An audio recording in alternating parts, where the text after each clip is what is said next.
রাস্তা যদি না ছাড়েন আপনাদের দাবি দেওয়া কোথায় গেল ওটা আমি পরে দেখবো। আপনাদের জন্য সময় হচ্ছে 7 মিনিট। 7 মিনিটের মধ্যে রাস্তা ছেড়ে সাইডে গিয়ে দাঁড়াবেন, আলাপ আলোচনা করে একটা ডিসিশন নিবে, ঠিক আছে? ওকে, এটা ছিল আপনাদের দাবি দেওয়ার আপডেট। অলরেডি কিছু অলরেডি নেগোসিয়েশন চলতেছে, নেগোসিয়েশন চলবে, এটা নিয়ে আমাদের কোনো সমস্যা নাই। ফ্যাক্টরিতে ভিতরে শ্রমিক এবং মালিক পার্টির যদি কোনো রকম অমিল থাকে সেটা নেগোসিয়েশনের মাধ্যমে সমাধান হবে। কিন্তু গতকালকেও শ্রম মন্ত্রণালয় থেকে বলা হয়েছে এবং এই যে রেসপেক্টেড আইজিপি পুলিশ ওনার সংবাদ সম্মেলনে ডিরেক্ট বলে দিয়েছেন যে কোনো রকম রোড ব্লক এখন থেকে এটা গ্রাহ্য করা হবে না। রোড ব্লক জনভোগান্তি একটা পানিশেবল ক্রাইম, এটার জন্য আপনাদেরকে সাজা প্রাপ্ত হতে পারেন আপনারা যে কেউ। এখন আপনাদের জন্য হচ্ছে আমার উপরে যদি বিশ্বাস রাখেন, আমি বলে দিচ্ছি আপনাদের জন্য সময় হচ্ছে 7 মিনিট। 7 মিনিটের মধ্যে রাস্তা ছেড়ে সাইডে গিয়ে দাঁড়াবেন।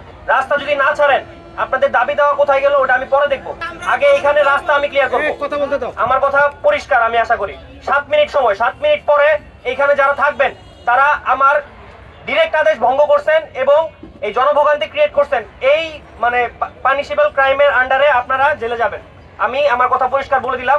7 মিনিট পরে আমি যদি দেখি রাস্তা এখানে ক্লিয়ার এবং আপনার ওইখানে, আমি আইপি পুলিশ আমরা আমাদের একদম সর্বোচ্চ চেষ্টা করব আপনাদের দাবি দেওয়া যতখানি করা যায় আমরা করে দিয়ে তারপরে এখান থেকে যাবো।